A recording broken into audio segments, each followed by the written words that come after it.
Hello and welcome to lab. Today we're going to do experiment 11, molar mass determination by freezing point depression. I'd like you to be my lab partner and I'd like you to follow along in your lab manual. The first step of our procedure is to make sure that the test tubes that we're going to be using are completely dry. This is really crucial because any extra water that would be in here from cleaning out from a previous experiment, that will severely affect your freezing point and then the freezing point determination and then the molar mass. So I'm going to put a test tube in and dry this test tube out. If you need to, I'll use the other end of this one. You can use tweezers kind of to direct it, especially in the bottom part of the test tube. Okay, now that these two are dry, we're going to continue on with our procedure. In step 2, it says, begin heating some tap water in a 400 milliliter beaker on a hot plate.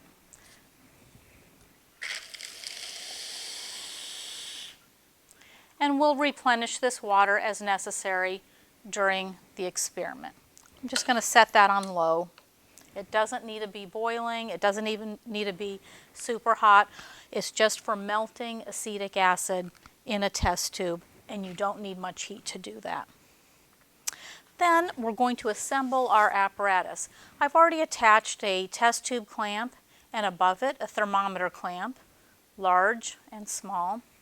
And then I'm going to put a large 600 milliliter beaker on the ring stand.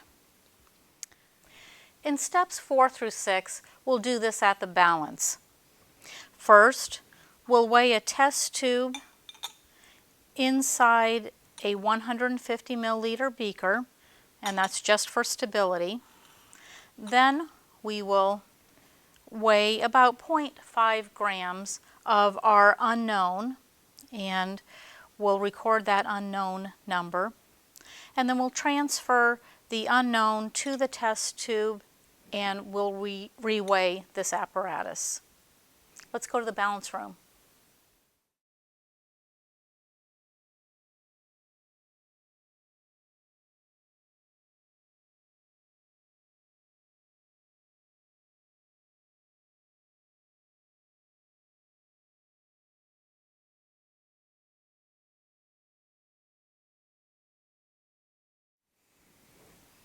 We also need to fill this beaker with tap water to the 400 milliliter mark.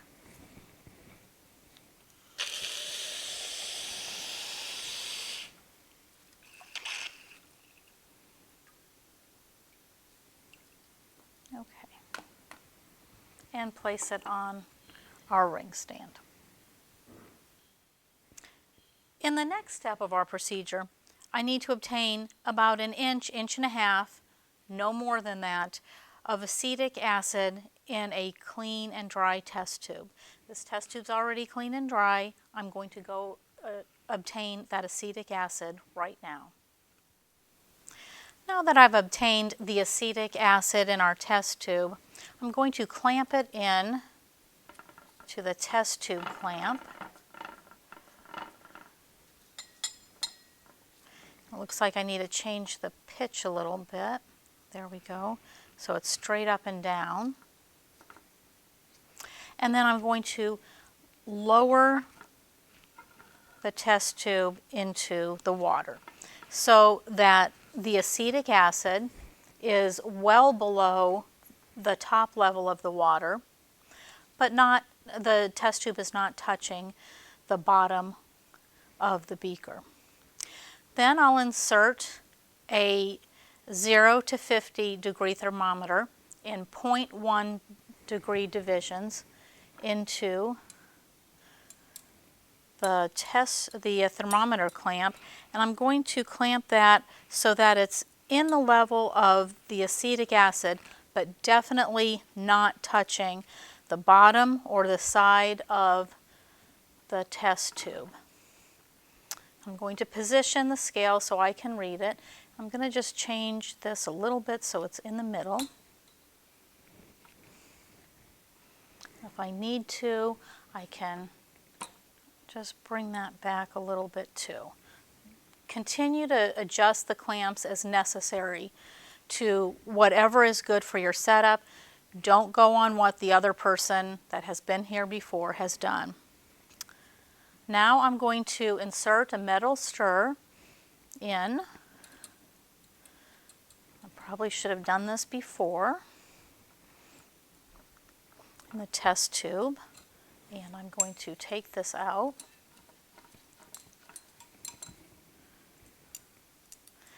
And put the test tube in the middle. I'm going to readjust this thermometer again.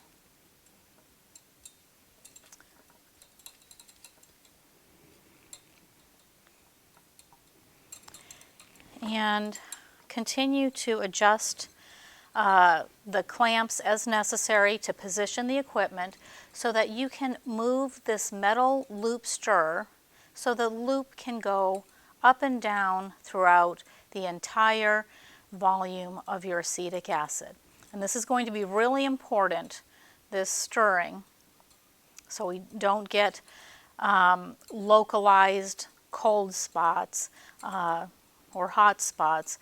Everything is the same temperature throughout the acetic acid. All right, this is all set up, and I think we're about ready to go. We're going to insert the 0 to 100 degree thermometer in 1 degree markings into our bath. This is called our bath, the water in the beaker. That's our bath, and it's surrounding our test tube. And we are going to try to get the bath between 10 and 14 degrees Celsius. It needs to be in that range. And we'll be adding ice, a little bit of ice, every once in a while, and you can use your thermometer as a stir rod to kind of get it all the same temperature. We're going to start recording the temperature of our acetic acid, and in this experiment, this first part of the experiment, we're just determining the temperature of pure acetic acid. And I'll explain in a minute why we have to do this step, and we'll start taking temperature readings when the acetic acid in our test tube is about 17 degrees. We'll be taking readings every 15 seconds, and you can plot this. Now, one partner needs to add ice and monitor the temperature of the bath, and also record the temperature reading that I will give, and monitor the time. They'll tell me what time to read the temperature. And the other partner, which is going to be me, I'll read the thermometer, and I will also be stirring. Okay, just up and down gently during the entire time that we are trying to freeze this acetic acid. Now, a couple of things. We are going to go until the acetic acid looks very slushy. You'll still be able to move your loop rod up and down. It may be a little bit more difficult. It will just look slushy or opaque. It will not look transparent like it does now. And that's how we know it has frozen. You'll also see your temperature very frequently, especially in the next two parts that we're going just kind of shoot up real quickly. Sometimes if your acetic acid is very pure, it won't do that, but you'll still be able to get a good freezing point. Okay, we'll add a little bit of ice, and I'll move the stirring rod thermometer over there, and we'll get the bath down to about 14. Okay, and that should be enough ice for now. Our acetic acid is a little over 20 degrees Celsius right now, and again, we're just going to wait until it's about 17. I'm below 17 now, so we'll start. Here's the reading, and I will continually stir. 16.40.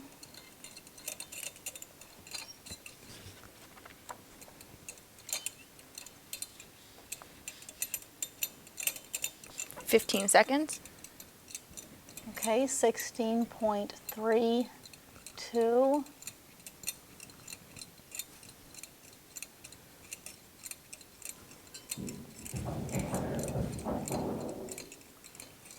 30 seconds. 16.20.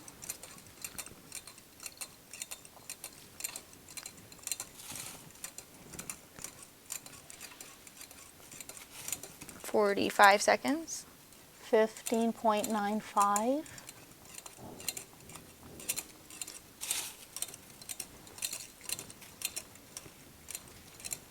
'And we're adding ice every once in a while. 60 seconds. 15.80.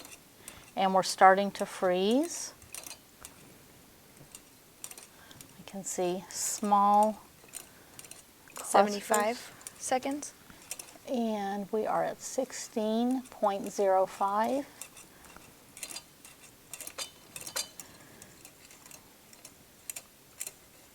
90 seconds. 16.20. A little bit of ice.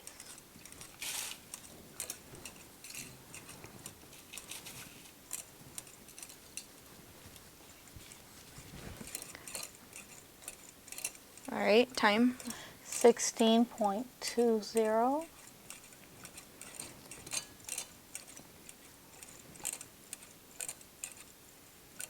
All right, 2 minutes. 16.20.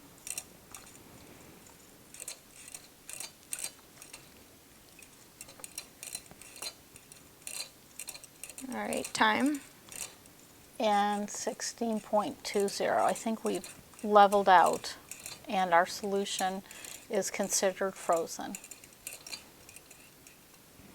Okay, stop it. Now that we've done the first part of this experiment, we're going to remove the thermometer, stir, and test tube all as a group. And we're going to bring this to our hot water bath, and it may need a little bit of stirring. We're going to dissolve all of our acetic acid so that no solid acetic acid remains. Okay, and that looks great. Then we're going to wipe this test tube with, oh, I see some solid acetic acid on the side. There we go. We're going to wipe this test tube completely, dry it off. We don't want any water on the outside so that when we pour the acetic acid into our test tube with our unknown solid in it, we don't want to get any water whatsoever. That will really skew our results. Now, one thing that we should mention here that I alluded to previously is, why do we need to measure the freezing point of this acetic acid? Well, and not take the literature value. Well, this acetic acid may not be pure. It may contain something else in it, maybe a little bit of water from previous experiments, or just leaving the bottle open. So we do need to determine that new temperature. Additionally, the thermometer may not be exactly reading the exact what we need to read for the freezing point. And that's okay, because freezing point depression is based on delta T. So that is just fine. So we may not have the thermometer or the very fancy setup that a literature value may use, and the literature value is extremely pure acetic acid, and ours may have some impurities in it. In our next step, we're going to remove the thermometer and the stir rod and just kind of touch it to the side of the test tube so that most of the acetic acid goes right back down into solution. Then we are going to pour this acetic acid into the test tube with our unknown solid.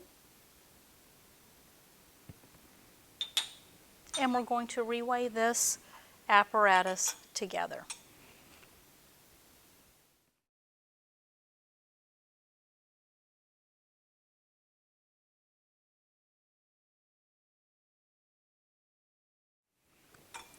So the solid is not completely dissolved, so I'm just going to put it in the beaker of water, warm water, for a little bit, and sometimes that will help it dissolve. And in the meantime, I disposed of the colder water in the ice bath here, the beaker, and I refilled that with tap water again.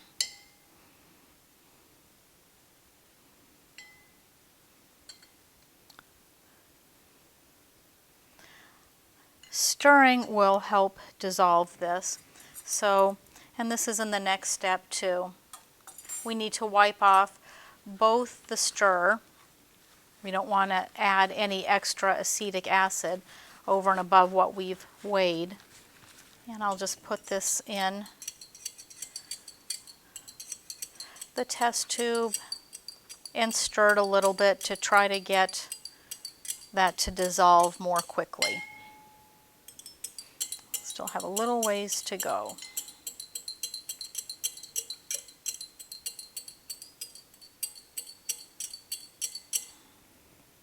All right, it looks dissolved. I'm just going to leave that there for a minute. I'm also going to wipe off my thermometer that also had some acetic acid on it from our first experiment. And I'm going to insert it in the test tube. I'm going to set this up as before, clamp the test tube in, and then the thermometer, so it's in the solution but not touching the bottom.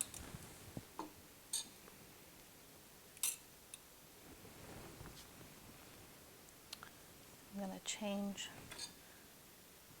the pitch of this so the thermometer's in the center, and I'll just give this a test that I can move this up and down, and I can.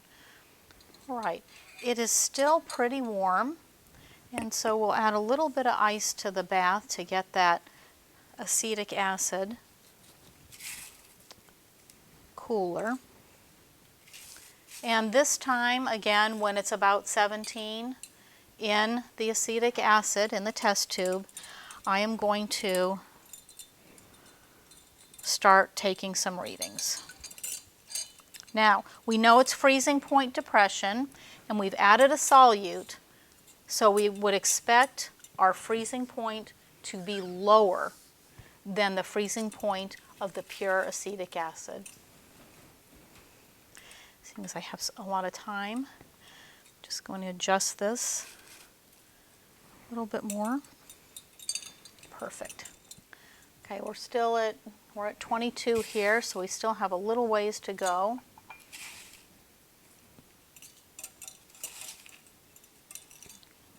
Okay.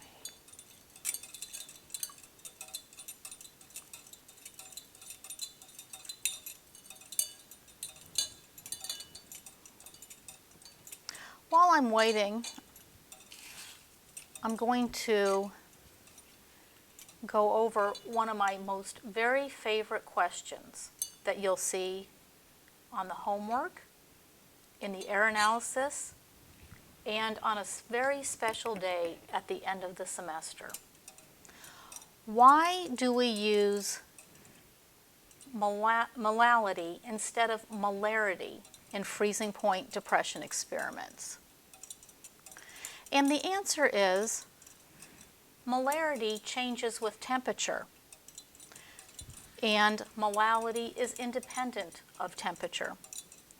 So it's really important, because we're changing temperature in this experiment, that we don't use values that change with temperature, such as molarity. All right, we're at below 17, so let's start the reading. And our initial reading is 16.50. And we'll continue to add ice every once in a while to keep that big difference in temperature. 15 seconds. Okay, I've got 16.0. Continually stirring here. 30 seconds. 15.75.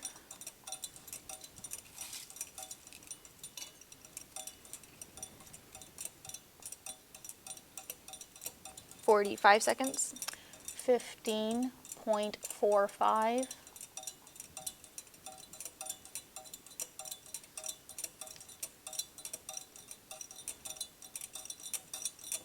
60 seconds. 15.30.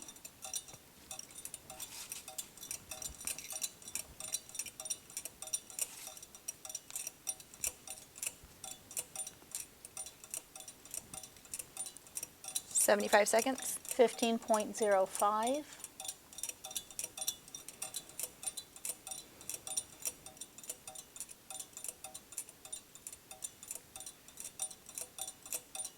90 seconds. 14.70.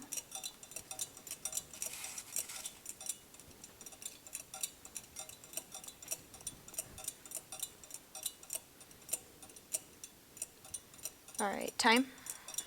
14.50.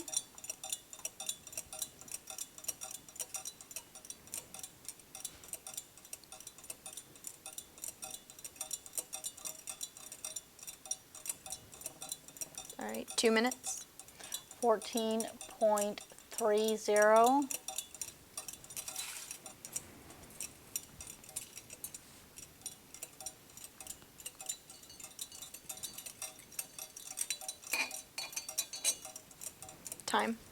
14.05.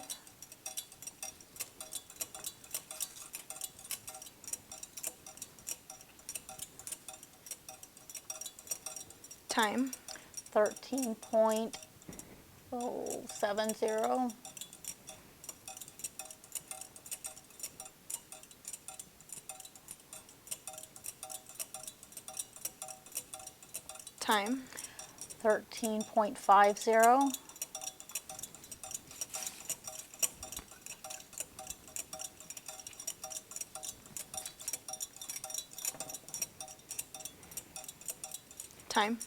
13.50. 13.30.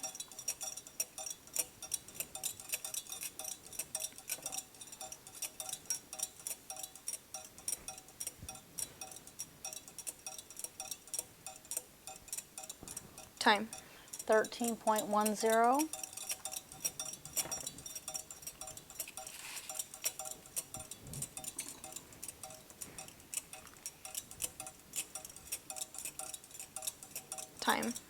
13.00.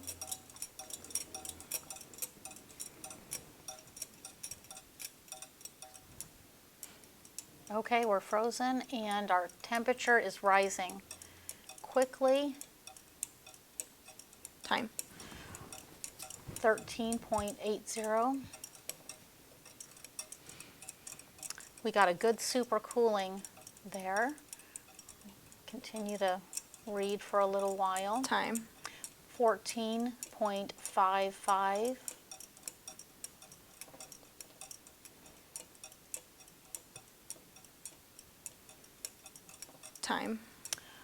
14.80.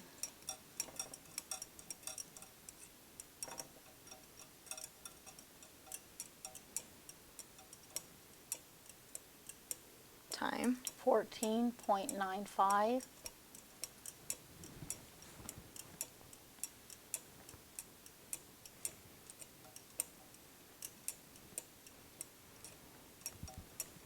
Time. 15.00.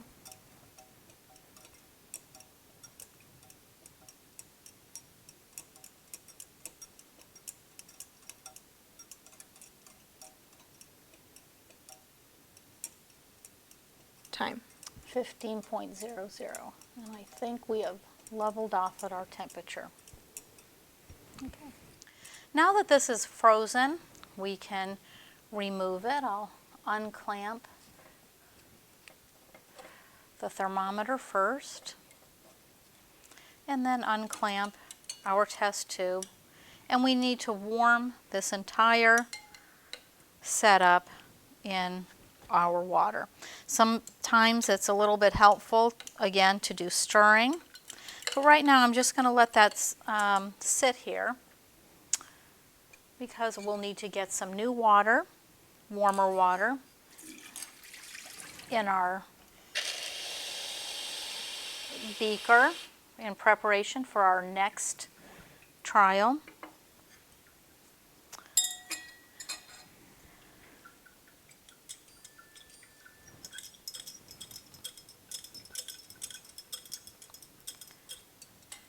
And then we'll also need to obtain another 0.5 grams of our unknown.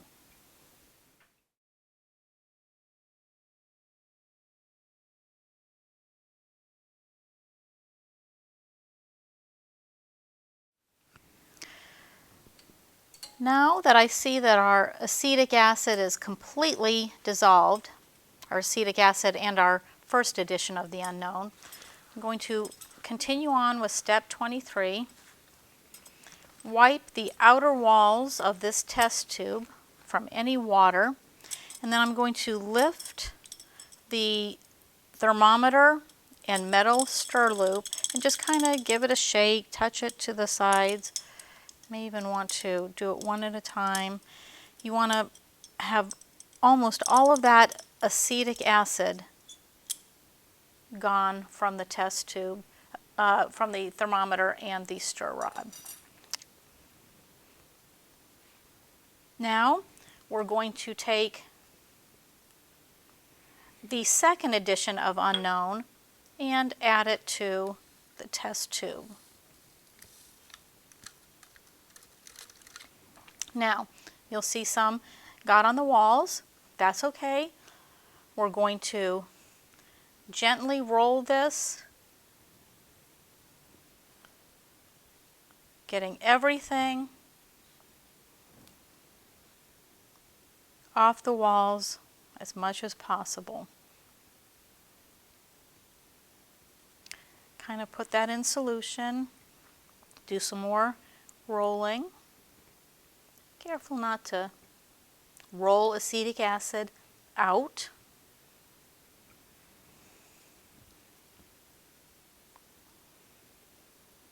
And just a little bit more.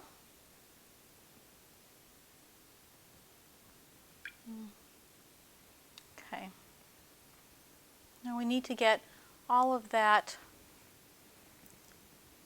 dissolved before we start.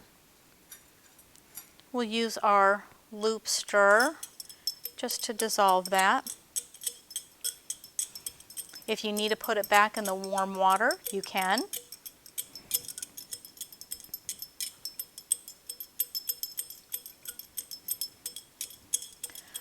But everything needs to be dissolved before you start the next freezing point depression experiment. I think that looks good. And we'll put our thermometer in also. Okay, we'll continue on with our procedure. Again, we'll insert the test tube into the bath. and clamp the test tube securely. And we will clamp the thermometer in, and then we can do some adjusting. Be sure that thermometer is in the level of the acetic acid solution, but not touching the bottom. And then give the loop stir a test so that you know it works. Well, we are at over 30 degrees, so we still have a little ways to go. We'll start taking data when we get below 17. Now that we're below 17, we can start our experiment. Our initial temperature is 16.40.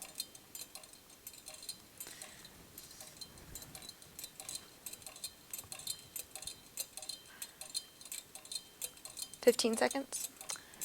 16.00.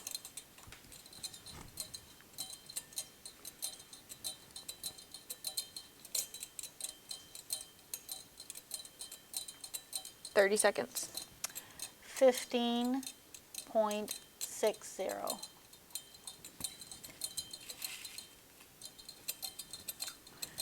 And of course here we're going to expect our temperature freezing point to be even lower than the second 45 one. seconds. 15.30.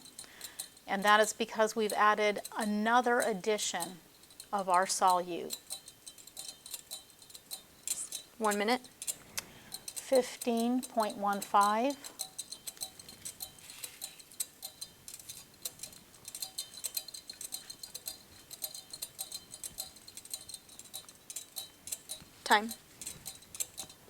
14.80.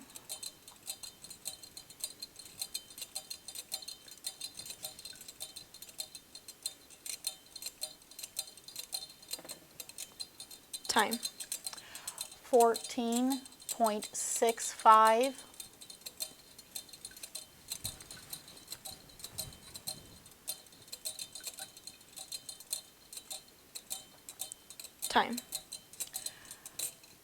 14.40.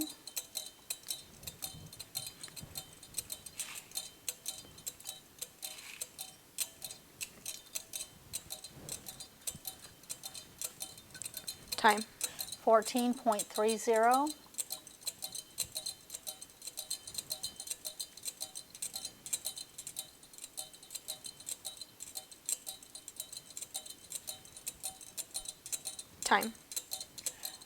13.95.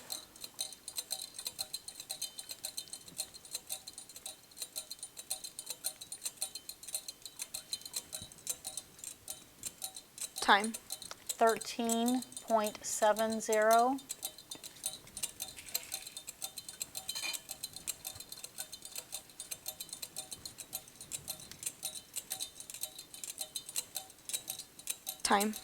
13.50.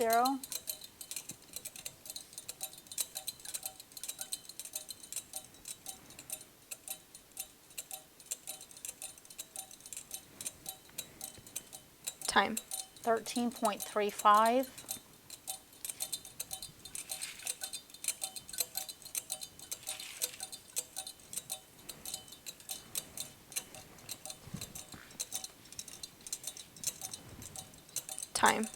13.10.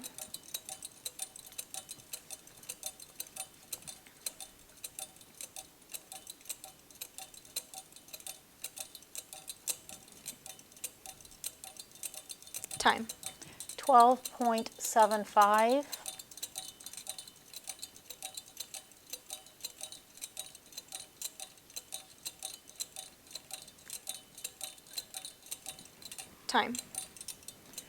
12.50.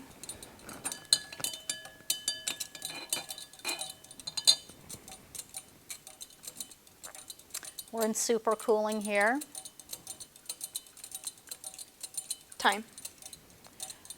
12.05. 13.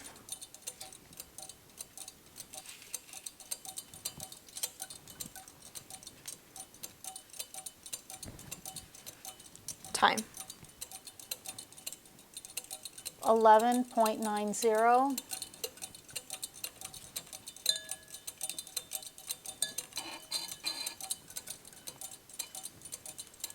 Time. 11.80.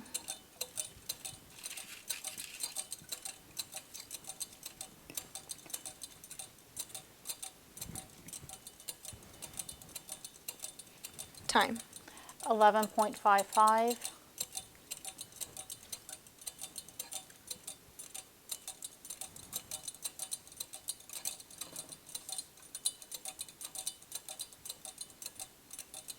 Time. 11.40, and we are freezing. You can kind of see that is quite opaque. Time. And 13.20. The temperature is still increasing a little bit. Time. 13.50.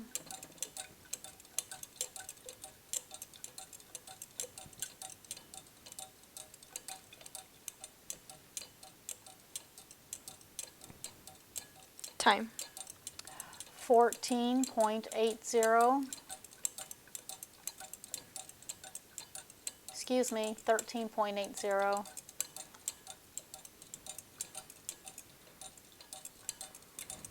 Time. 13.80.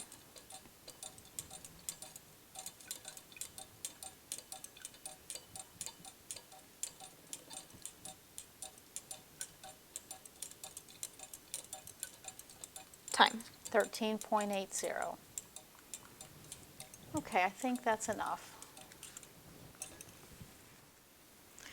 We are now done. We've got our frozen sample here. I'm going to completely take everything out. I'm going to warm up this solution, and we'll need to transfer this solution to hazardous waste. In the meantime, we do need to clean up, make sure all your equipment is clean and in the center, ready for the next group. Now, you can plot all three graphs, all three runs on the same graph. Now, scale your graph appropriately. So I think my lowest reading was in the 11s and my highest was 17. So you'll want to have that range for your y-axis for your temperature. And then your x-axis will be your time. And you'll plot all three on the same graph and determine the freezing points of each. You can also complete the calculations and the error analysis. Thank you for being my lab partner today.